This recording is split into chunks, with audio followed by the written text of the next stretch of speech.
हाय सांग मैंने आज लास्ट हॉस्टल राति तेणुक काली घर पाख पड़ी जा। आज डाली भात साग खाई दिन चिकेन होता सांग मैंने मोर सरी सांग मैंने मोर मजा उड़ूले। हॉस्टल लाइफ बहुत मजा आसे सांग भितर। आम काली सकाला भोर भोर सकाल भारी पड़ी घर को जीवार तो मजा अलग। तेणुक आम भारी पड़ी घर को जाजपुर जिंदल कंपनी आग देके आम जाइए। ये सब माने एत सकाल सकाल सब भाई मैंने फास्ट शिफ्ट करने पूरा रेडी।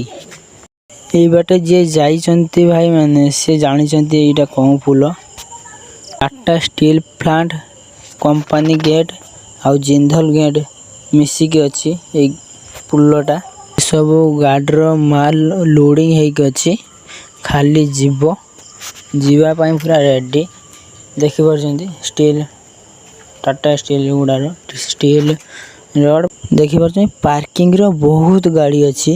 एत जो कष्ट भाई माने माने जे करी कंपनी काम सी एक्चुअली जानी माने सकाळ उठिकी जीवार कि कष्ट काम करवा 12 घंटा खाई न पी पेट पाई सब किछि करने को पड़ुछि।